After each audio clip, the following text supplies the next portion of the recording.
18वां अध्याय ययाति चरित्र। श्री सुखदेव जी कहते हैं, परीक्षित, जैसे शरीरधारियों के 6 इंद्रियां होती हैं, वैसे ही नहुष के 6 पुत्र थे। उनके नाम थे यति, ययाति, संयाति, आयति, व्यति और कृति। नहुष अपने बड़े पुत्र यति को राज्य देना चाहते थे, परंतु उसने स्वीकार नहीं किया, क्योंकि वो राज्य पाने का परिणाम जानता था।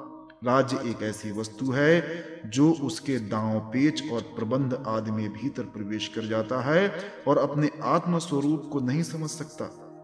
जब इंद्र पत्नी शची से सहवास करने की चेष्टा करने के कारण नहुष को ब्राह्मणों ने इंद्र पद से गिरा दिया और अजगर बना दिया, तब राजा के पद पर ययाति बैठे।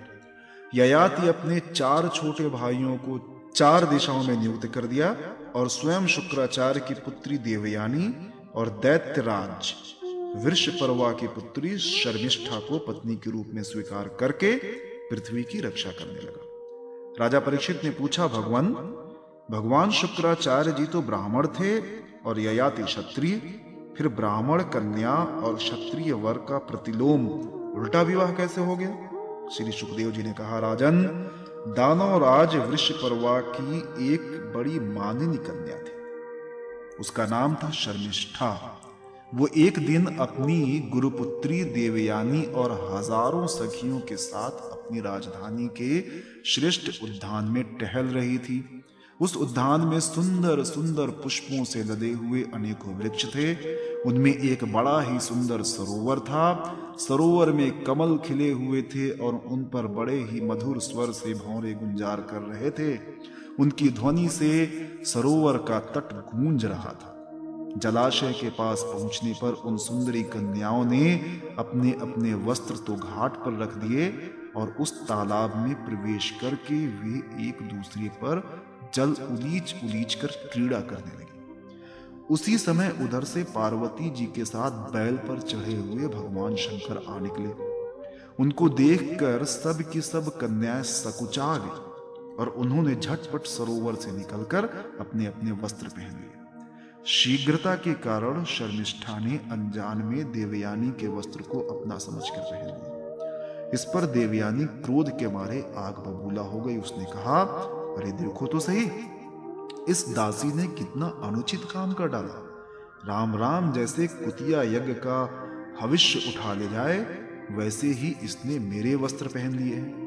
जिन ब्राह्मणों ने अपने तपोबल से इस संसार की सृष्टि की है, जो परम पुरुष परमात्मा के मुख पर हैं, जो अपने हृदय में निरंतर ज्योतिर्मय परमात्मा को धारण किए रहते हैं और जिन्होंने संपूर्ण प्राणियों के कल्याण के लिए वैदिक मार्ग का निर्देश किया है, बड़े बड़े लोकपाल तथा देवराज इंद्र ब्रह्मा आदि भी जिनके चरणों की वंदना और सेवा करते हैं, और तो क्या, लक्ष्मी जी के एकमात्र आश्रय परम पावन विश्वात्मा भगवान भी जिनकी वंदना और स्तुति करते हैं, उन्हीं ब्राह्मणों में हम सब में श्रेष्ठ भृगुवंशी हैं और इसका पिता प्रथम तो असुर है और फिर हमारा शिष्य है। इस पर भी इस दुष्टा ने जैसे शूद्र वेद पढ़ ले, उसी तरह हमारे कपड़ों को पहन लिया है। जब देवयानी इस प्रकार गाली देने लगी, तब शर्मिष्ठा क्रोध से तिलमिला उठी। वो चोट खाई हुई नागिन के समान लंबी सांसें लेने लगी। उसने अपने दांतों से होठ दबाकर कहा, भिखारिन, तू इतना बहक रही है? तुझे कुछ अपनी बात का पता भी है? जैसे कौवे और कुत्ते हमारे दरवाजे पर रोटी के टुकड़ों के लिए प्रतीक्षा करते हैं, वैसे ही क्या तुम भी हमारे घरों की ओर नहीं ताकती रहती हो? शर्मिष्ठा ने इस प्रकार कड़ी कड़ी बातें कहकर गुरुपुत्री देवयानी का तिरस्कार कर दिया और क्रोधवश उसके वस्त्र छीनकर उसे कुएं में ढकेल दिया। शर्मिष्ठा के चले जाने के बाद संयोगवश शिकार खेलते हुए राजा ययाति उधर से आ निकले। उन्हें जल की आवश्यकता थी, इसलिए कुएं में पड़ी हुई देवयानी को उन्होंने देख लिया। उस समय वो वस्त्रहीन थी, इसलिए उन्होंने अपना दुपट्टा उसे दे दिया और दया करके अपने हाथ से उसका हाथ पकड़कर उसे बाहर निकाल लिया। देवयानी ने प्रेम भरी वाणी से वीर ययाति से कहा, वीर शिरोमणि राजन, आज आपने मेरा हाथ पकड़ा है।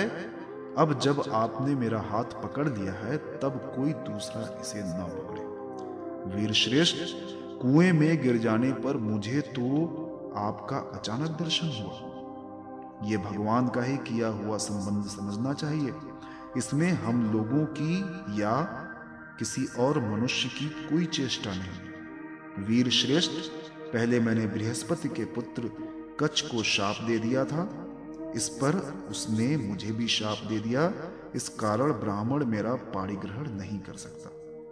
ययाति को शास्त्र प्रतिकूल होने के कारण यह संबंध अभिष्ट तो न था, परंतु उन्होंने देखा कि प्रारब्ध ने स्वयं ही मुझे ये उपहार दिया है और मेरा मन भी इसकी ओर खींच रहा है, इसलिए ययाति ने उसकी बात मान ली। वीर राजा ययाति जब चले गए तब देवयानी रोती पीटती अपने पिता शुक्राचार्य के पास पहुंची और शर्मिष्ठा ने जो कुछ किया था वो सब उन्हें कह सुनाया। शर्मिष्ठा के व्यवहार से भगवान शुक्राचार्य जी का मन उचट गया। वे पुरोहिताई की निंदा करने लगे।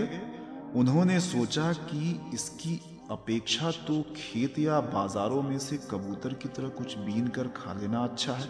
अतः अपनी कन्या देवयानी को साथ लेकर वे नगर से निकल पड़े। जब वृषपर्वा को यह मालूम हुआ तो उसके मन में यह शंका हुई कि गुरुजी कहीं शत्रुओं की जीत न करा दें अथवा मुझे शाप न दे दें। अतएव वे उनको प्रसन्न करने के लिए पीछे पीछे गए और रास्ते में उनके चरणों पर सिर के बल गिर गए। भगवान शुक्राचार्य जी का क्रोध तो आधे क्षण का ही था। उन्होंने वृषपर्वा से कहा, राजन, मैं अपनी पुत्री देवयानी को नहीं छोड़ सकता, इसलिए इसकी जो इच्छा हो तुम पूरी कर दो, फिर मुझे लौट चलने में कोई आपत्ति नहीं होगी। जब वृषपर्वा ने ठीक है कहकर उनकी आज्ञा स्वीकार कर ली तब देवयानी ने अपने मन की बात कही। उसने कहा, पिताजी, मुझे जिस किसी को दे दें और मैं जहां कहीं जाऊं, शर्मिष्ठा अपनी सहेलियों के साथ मेरी सेवा के लिए वहीं चली जाए।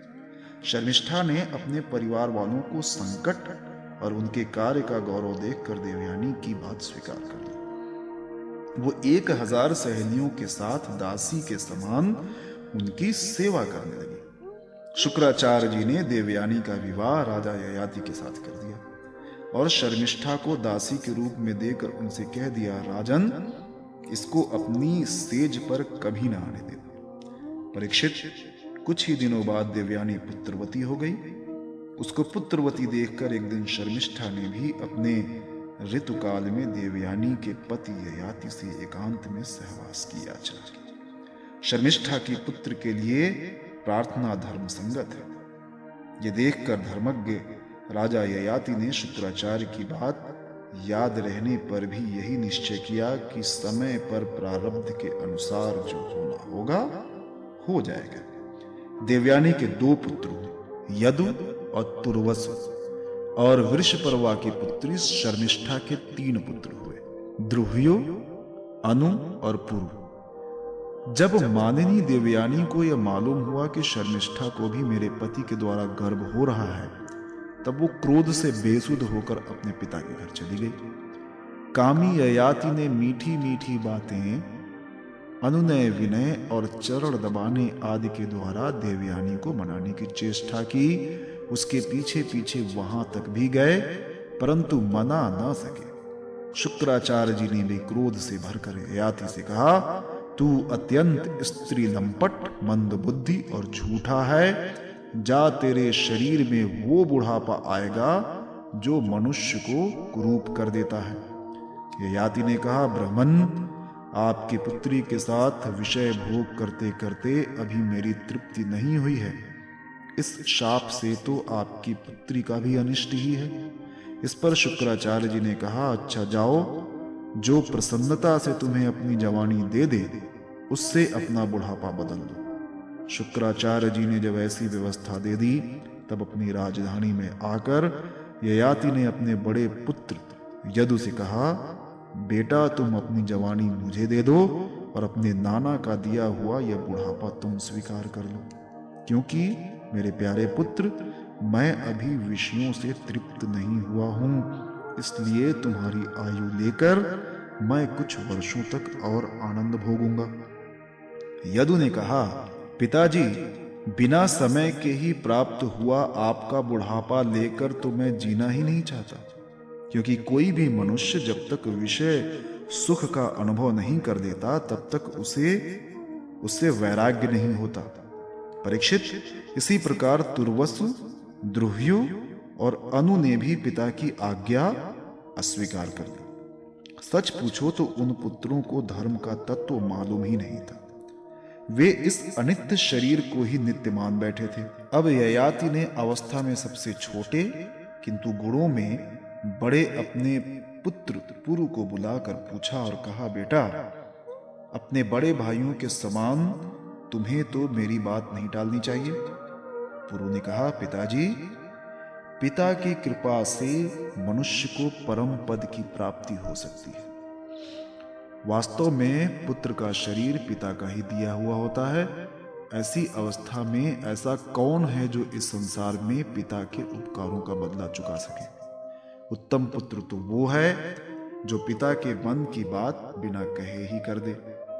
कहने पर श्रद्धा के साथ आज्ञा पालन करने वाले पुत्र को मध्यम कहते हैं।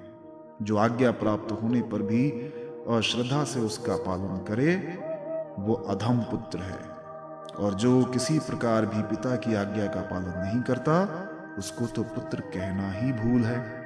वो तो पिता का मलमूत्र ही है। परीक्षित, इस प्रकार कहकर पुरु ने बड़े आनंद से अपने पिता का बुढ़ापा स्वीकार कर लिया। राजा ययाति भी उसकी जवानी लेकर पूर्ववत विषयों का सेवन करने लगे। वे सातों दीपों के एक छत्र सम्राट थे। पिता के समान भली भांति प्रजा का पालन करते थे। उनकी इंद्रियों में पूरी शक्ति थी। वे यथावसर यथा प्राप्त विषयों का यथेष्ट उपभोग करते थे। देवयानी उनकी प्रियतमा पत्नी थी।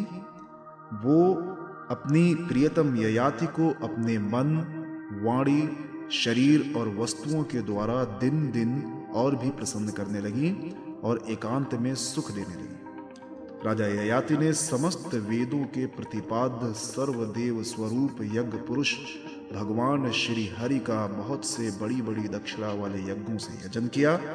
जैसे आकाश में दल के दल बादल दिखते हैं और कभी नहीं भी दिखते, वैसे ही परमात्मा के स्वरूप में ये जगत स्वप्न, माया और मनोराज्य के समान कल्पित है।